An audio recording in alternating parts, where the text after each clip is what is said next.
بسم اللہ الرحمن الرحیم ربی یسر ولا تعسر وتممہ بالخیر ربی زدنی علما۔ پیارے بچوں، امید ہے آپ سب خیریت سے ہوں گے، سب ٹھیک ہوں گے۔ موسم چونکہ آپ کے علم میں ہے خراب ہے، تو اپنی صحت کا خاص خیال رکھیں۔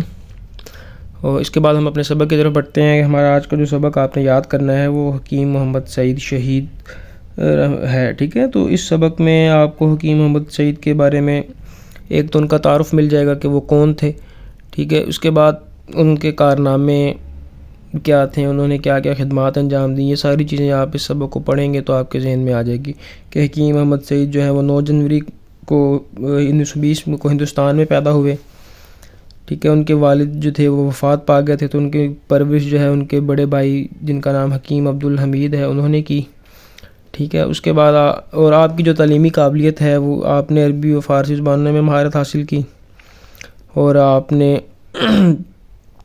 ایک کیا نام ہے، آپ کو ایک جو میڈیکل کالج تھا اس میں داخل کروایا گیا، جہاں آپ ایک بلند پایہ حکیم بن کر باہر آئے، ٹھیک ہے۔ تو اسی کشمکش میں چونکہ جب پاکستان کی تحریک وجود میں آئی اور 1948 کو جب پاکستان بن گیا تو 1947 کو پاکستان بن گیا، تو 1948 میں آپ نے ہندوستان کو چھوڑا اور وہاں سے ہجرت کر کے پاکستان آ گئے اور آپ نے کراچی میں رہائش اختیار کر لی۔ تو یہ سارا آپ کو تعارف اس سبق میں مل جائے گا۔ آپ کے جو رسالے ہیں وہ بھی آپ کو اس سبق میں ان کے نام مل جائیں گے کہ آپ نے کون کون سے رسالے جو تھے وہ جاری کیے تھے، ٹھیک ہے نا، جیسے ہمدرد، نونہال وغیرہ، ٹھیک ہے۔ اور یہ ساری چیزیں جب آپ اس سبق کو پڑھیں گے تو آپ کے ذہن میں اچھی طرح آ جائیں گی کہ حکیم محمد سعید رحمۃ اللہ علیہ کون تھے۔ تو اس کی ایکسرسائز ہم دیکھ لیتے ہیں کہ اس میں کیا کیا چیزیں ہم سے پوچھی گئی ہیں، ٹھیک ہے۔ سب سے پہلے ان کا تعارف ہی پوچھ لیا انہوں نے کہ وہ کون تھے، ٹھیک ہے، کب اور کہاں پیدا ہوئے، ٹھیک ہے۔ آپ کے وفات کے ان کے والد کی وفات کے بعد حکیم محمد سعید کی پرورش کس نے کی، حکیم محمد سعید کے مشہور ہونے کی کوئی وجہ بیان کریں، ٹھیک ہے۔ ان کا رسالہ لکھتے ہیں آپ، یا ان کی دوسری جو خدمات ہیں ملک ہماری اپنے ملک کے لیے یا قوم کے لیے، ان میں سے کوئی بھی آپ لکھ دیں، ٹھیک ہے۔ اس کے بعد ہے کہ آپ جو اپنی آمدن تھی، ان کی انکم جو تھی وہ کہاں خرچ کرتے تھے، ان کو کیسے استعمال کرتے تھے، اور آپ نے کن موضوعات پر کتب تحریر کی، ٹھیک ہے۔ انہوں نے اسلام، معاشرتی علوم اور طب کے موضوع پر کتب تحریر کیا، آپ نے اس سبق میں اچھی طرح پڑھا ہوگا۔ کویسچن نمبر 2 میں MCQs ہیں، MCQs بھی آپ نے یاد کر لینے ہیں، سبق کو آپ نے پڑھ لینا ہے، تو MCQs آپ کے سامنے واضح ہو جائیں گے۔ کویسچن نمبر 3 میں جملے بنانے ہیں، تو جملے بنانا والا تو کام بہت آسان ہے، آپ یعنی کہ جب سے اسکول میں آئے ہیں جملے بناتے آ رہے ہیں۔ تو یہ 5-6 الفاظ ہیں جن کے آپ نے جملے بنانے ہیں: فیصلہ ہے، کٹھن ہے، قابلیت، تفصیل، پرورش، مہارت۔ تو یہ بہت آسان سی چیز ہے۔ کویسچن نمبر 4 میں آپ نے الفاظ کے اوپر اعراب لگانے ہیں تاکہ ان کا تلفظ واضح ہے، ٹھیک ہے نا، جیسے اصول بنے گا انتقال، اہمیت، تقاضا، مہارت۔ اور کویسچن نمبر 5 میں آپ نے یعنی کہ جو آپ کو سابقے اور لاحقے دیے گئے ہیں تو ان کی مدد سے آپ نے 2 الفاظ بنانے ہیں، ٹھیک ہے نا، جس میں ہے ان ہے، بد ہے، بے ہے، ٹھیک ہے نا، جیسے بدبخت ہے، بدبخت ہے، بد نصیب ہے، بدصورت بھی بن جائے گا۔ اسی طرح لاحقے میں دان، خانہ، ور، تو آپ نے ان سے یہ بنانے ہیں۔ سابقے میں یہ جو دیے گئے ہیں نا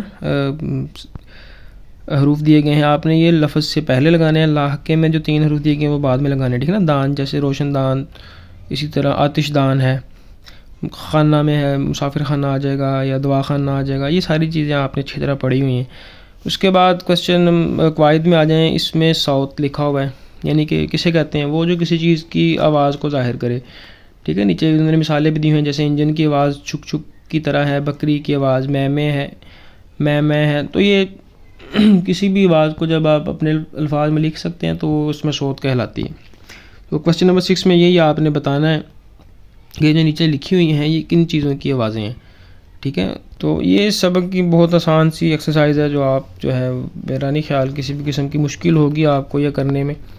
تو اس کے بعد کویسچن نمبر نیکسٹ پیج پہ جاتے ہیں۔ کویسچن نمبر 7 میں آپ کو ایک کریٹیو رائٹنگ کا پیراگراف دیا گیا کہ آپ کس انداز میں اپنے وطن یا ہم وطنوں کی خدمت کرنا چاہیں گے، ایک پیراگراف لکھ کر بتائیے، ٹھیک ہے نا۔ تو آپ نے بتانا ہے کہ آپ کس طرح جو ہے اپنے وطن کی اور وطن کے لوگوں کی خدمت کرنا چاہیں گے، ٹھیک ہے۔ آپ خدمت خلق کا کام کر سکتے ہیں، اسی طرح آپ ڈاکٹر بھی بن سکتے ہیں، ایک اچھے انجینئر بن سکتے ہیں، اسی طرح آپ آرمی میں جا کے اپنے ملک کی حفاظت کا ذمہ اٹھا سکتے ہیں۔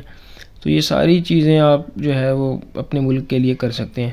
تو آپ کو جو بہتر لگتی ہے یا جو آپ چاہتے ہیں کہ وہ آپ بڑے ہو کر کریں اپنے وطن کے لیے، تو آپ نے اس کو اپنے الفاظ میں لکھ دینا ہے، ٹھیک ہے۔ تو یہ آسان سی مشق ہے جو آپ اس کو کریں گے تو آپ کا سبق جو ہے وہ تیار ہو جائے گا اور آپ کو پیپروں میں کسی بھی قسم کا کوئی مسئلہ پیش نہیں ہوگا، ٹھیک ہے۔ تو یہ ہمارا کام ہے، باقی اپنا اور اپنی صحت کا خیال رکھیں، اور موسم بھی چونکہ خراب ہے تو خاص طور پہ اس موسم سے بچیں، ٹھیک ہے۔